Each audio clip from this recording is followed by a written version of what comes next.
रिश्वतखोरी नहीं होगी। जो 25% बच्चे इसमें रहेंगे वो जाएंगे, रिश्वतखोरी चलेगी। पूर्ण रूप से शारीरिक और मानसिक प्रेशर में वे बच्चे रहेंगे, उनका शोषण होगा 4 साल तक। जिसको ये जो लाइव तस्वीरें देख रहे हैं 18 सेक्टर एडवोकेट साहब सिंह गुज्जर जी के निवास स्थान पर, आइए जानते हैं राष्ट्रीय प्रवक्ता श्री राकेश टिकैत यहाँ पर कुछ ही क्षणों में पहुँचने वाले हैं। क्यों पहुँच रहे हैं, आइए बात करते हैं सुभाष गुज्जर जिला अध्यक्ष भारतीय किसान यूनियन के। जी राकेश टिकैत जी आज आ रहे हैं, क्या कार्यक्रम है? राकेश टिकैत जी का अपना घर है यहाँ, और वो हिमाचल जाते हुए यहाँ नाश्ते के लिए आए हैं, और हमारे जितने किसान साथी सभी से मिलने का उनका विचार था। मुलाकात करके बात करके किसानों से अपना हिमाचल के लिए रवाना होंगे। तो पोंटा साहब में कोई कार्यक्रम? हाँ, पोंटा साहब में एक महापंचायत है, उसमें टिकैत साहब शामिल होंगे। वो मुजफ्फरनगर से आते हुए यहाँ हमारे नाश्ते के लिए उनको इन्वाइट किया था, और अपने घर में नाश्ता करने के लिए आ रहे हैं।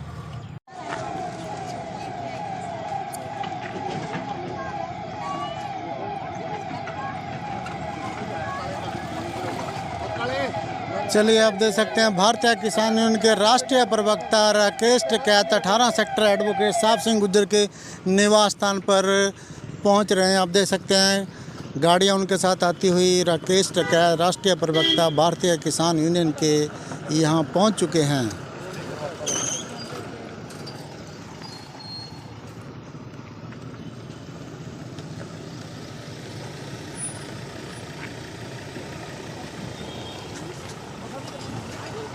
भारतीय किसान यूनियन जिंदाबाद, भारतीय किसान यूनियन जिंदाबाद, राकेश टिकैत जिंदाबाद, राकेश टिकैत जिंदाबाद, भारतीय किसान यूनियन जिंदाबाद।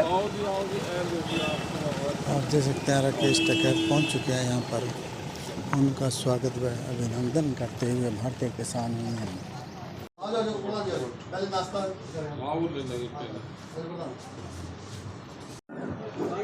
अरे अशोक जी,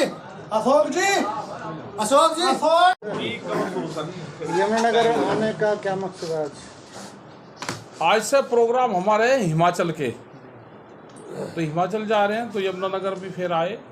सुभाष जी से इनसे सबसे बातचीत कर रहे, क्योंकि जो 30 तारीख का प्रोग्राम था हरिद्वार में तय हुआ था, ये अब ये 24 तारीख का होगा, जो अग्निपथ योजना लेकर आए हैं उसमें।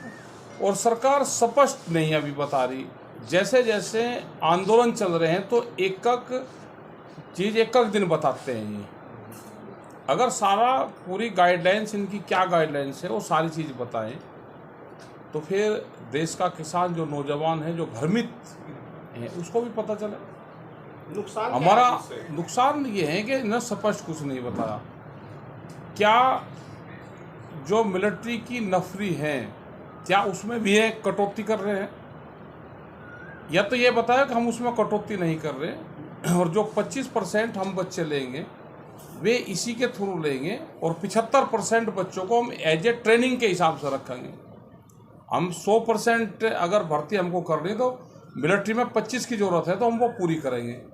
तो ये हो जाएगा कि भाई देश के नौजवानों को एक किस्म से रोजगार भी है, 4 महीने का 4 साल का दे रहे हैं, और फिर कहीं पे भी काम कर सकता है। वो कोई स्पष्ट अभी जवाब ये नहीं दे रहा। आप सरकार से क्या चाहते हैं? सरकार से यही कि सरकार की क्या योजना है वो बताएं, नहीं तो बैठ के सरकार बातचीत करे। हमने तो पहले भी कहा कि आप 18 साल से ऊपर बच्चे को आप मिलिट्री की ट्रेनिंग दे दो, हमने पहले भी कहा।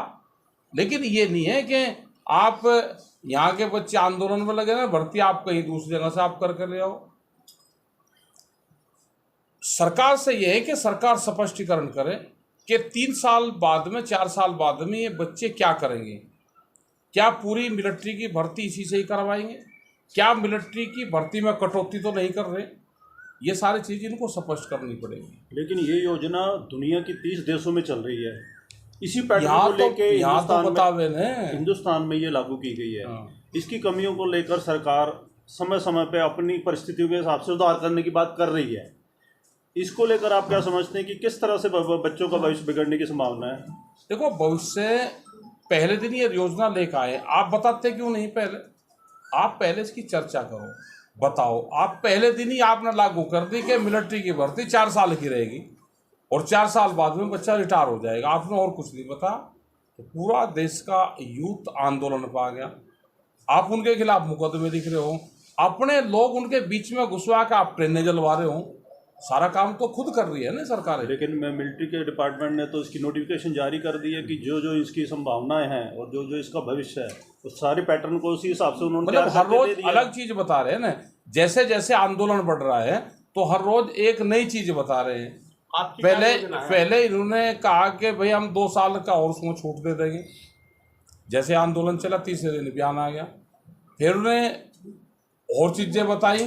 तो ये जो अलग अलग चीजें बता रहे, आप कोई भी इसकी गाइडेंस है वो आप पूरी एक बार बताओ कि ये इसकी गाइडेंस है, ये इसकी पूरी रिपोर्टिंग है, ये इसकी गाइडेंस रहेगी, इसके तहत आप भर्ती पे जा सकते हो। इसी के तहत मिलिट्री की भर्ती होगी। मिलिट्री की 4 लाख के करीब हमारी हैं कि उसमें कोई कटौती नहीं होगी। आप बताना पड़ेगा ना इनको। दूसरे उसमें कैसे जाएंगे, क्या इसमें ये कैसे गारंटी ले लोगे कि जो 25% बच्चे जाएंगे उनसे कोई लगता है कि मुझे फिर नौकरी करनी है इसमें, तो उनका शोषण होगा। उसको कैसे रोक? सरकार से सुझाव हमारे ये हैं कि बैठ के इन सब्जेक्ट पे बातचीत करें और ये स्पष्ट करें कि हम जो मिलिट्री हैं उसमें से कोई हम कटौती नहीं कर रहे। आप ये बतावें, इसमें से आप 6 महीने की उसकी ट्रेनिंग कर रहे हो, उसको शहीद का दर्जा नहीं रहने का, वो बच्चा कहाँ पर जाएगा? 25% बच्चों को आप कैसे उसमें से छांटोगे? सीएम हरियाणा ने घोषणा की है, मैं घोषणा करता हूँ कि जो हरियाणा से जाएंगे उनको और जो वापस आएंगे ना उसमें तो करने के बाद मैं कानून बनाने जा रहा हूँ उनको नौकरी हरियाणा में। कॉर्पोरेट सेक्टर ने भी कहा है हम नौकरी देंगे उनको। और यही तो हो रही है ना कारपोरेट सेक्टर के लिए। जिस तरह से श्रम कानून को बदलाव करा गया है, वो नौकरी देंगे, वो कोई परमानेंट नौकरी दे रहे हैं, वो नौकरी 10 और 11, 12 हज़ार की नौकरी दे रहे हैं। देश लेबर कॉलोनी बनना है, ये लेबर का देश कहा जाएगा। बड़ी बड़ी इंडस्ट्री आएगी, उसके लिए सस्ती लेबर चाहिए और ये कहेंगे जी हमने इतनी नौकरियां दे दी और सस्ती लेबर का सिस्टम इन्होंने बना दिया। कोई भी जब इंडस्ट्रीज में जाएगा वो कोई भी यूनियन नहीं बना सकता। ये कानून में संशोधन कर दिया उसमें। प्रधानमंत्री ने कहा है जितना मर्जी विरोध हो जाए योजना वापस नहीं होगी। हम ये कह रहे कि हमारा विरोध करने का हमारा काम है, आप बैठ के बातचीत करो। वे 25% बच्चे कौन से होंगे? क्या उसमें रिश्वतखोरी, मानसिक और शारीरिक शोषण नहीं उनका होगा? नहीं, वो तो योग्यता के आधार पर 25% आगे आएंगे। वो तो एक नियम वैसे जनरल भी होता है, अगर ना भी माने वो तो पैमाना है, वो तो पैमाना होता ही है भाई। कौन सा जो 4 साल नौकरी कर लगा उसमें से कैसे छांटनी करोगे आप? हमने कहा कि मिलिट्री की भर्ती आप अलग रखो, दूसरे वाली भर्ती आप अलग रखो, उसमें से छटनी जैसे ही करोगे जब भी करोगे। 4 साल आ जाओ, जैसे 4 साल होगा जब बता देंगे कितने बच्चों का शोषण होगा, वे कहाँ कहाँ उनके घरों पे काम पे करेगी। जो ज़्यादा चापलूसी करेगा उसकी भर्तियां होगी, उनका शारीरिक शोषण भी होगा, मानसिक शोषण भी होगा और आर्थिक शोषण भी होगा। ये इसमें से क्राइम बढ़ेगा। हमारा आंदोलन रहेगा, हमारा आंदोलन 24 तारीख का है और हम भारत सरकार से इन सब सब्जेक्ट पे बातचीत करना चाहते हैं। बच्चे भी जो आंदोलन कर रहे हैं शांतिपूर्ण तरीके से आंदोलन करें। 13 महीने दिल्ली का किसान आंदोलन चला, तो यहाँ पे भी अगर आंदोलन करना है वे शांति से आंदोलन करें। उनके बीच में गलत तत्व घुसेंगे, उनको बदनाम करने की कोशिश करेंगे और इसका नुकसान सबसे ज़्यादा जो हरियाणा है, पंजाब है, उत्तर प्रदेश है, राजस्थान है, जहाँ से मिलिट्री में सबसे ज़्यादा बच्चे जाते थे, उनको इस भर्ती का सबसे ज़्यादा नुकसान। लेकिन सरकार अगर इस मामले में आपसे बात करेगी, हम तो उनसे सरकार से चाहेंगे, देश के जो रक्षा मंत्री है उससे चाहेंगे कि इस सब्जेक्ट पे बैठ के बातचीत करें और कोई भी ऑथेंटिक बयान देना हो तो सरकार के लोग बयान दें। जो सेना प्रमुख आ रहे हैं इसमें बयान दे रहे हैं, उनमें भी 2 राय हैं। आप क्या करेंगे? आप है जी, सरकार ने जब मना ही कर दिया, मना ही कर दिया इसको। नहीं, सरकार तो सारी चीज़ों को मना कर, सरकार तो नोटबंदी को मना कर रही। तो भारतीय किसानों ने क्या करें? हम 24 तारीख में अपना ये लेकर इसका फिर बाद में निर्णय लेंगे कि सरकार से किन किन सब्जेक्ट पे सरकार से बातचीत करें, क्या क्या इसमें सुधार आने चाहिए और क्या गाइडलाइंस अभी सरकार की हैं। वो एक दिन एक गाइडलाइंस बताती है, अगले दिन दूसरी बताती है, फिर तीसरी बताती है, वो सारी इकट्ठी बता दे। सरकार सेना प्रमुखों को सामने ला रही है, सामने जा रही है उनको। इसका क्या समझा जाए कि क्या ये उसका ये समझा जाए कि सेना प्रमुख जहाँ जहाँ जिस देश में सामने आए हैं वहाँ तख्ता पलट हुआ है। तो क्या ये सेना का भी जो है सरकार राजनीतिकरण कर रही है? बिल्कुल कर रही है राजनीतिकरण। भाई सेना का राजनीतिकरण ही तो है।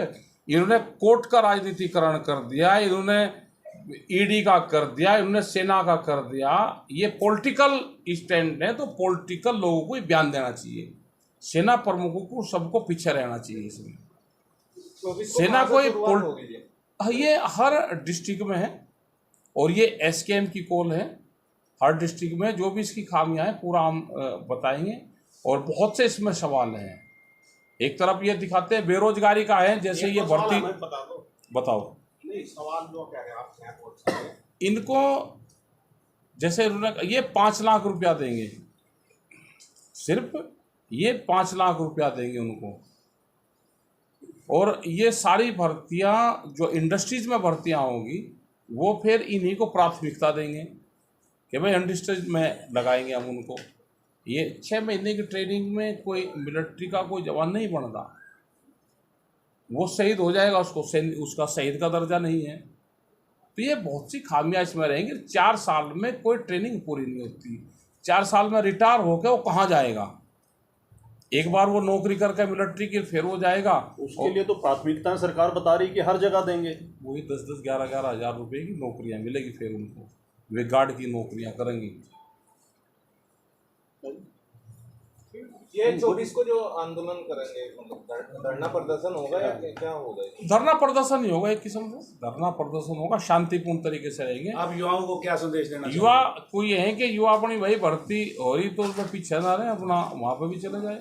ये ना रहे कि आंदोलन में भर्ती कोई हो जाए, फिर लड़ाई लड़ते रहेंगे हम। ठीक है, शुक्रिया।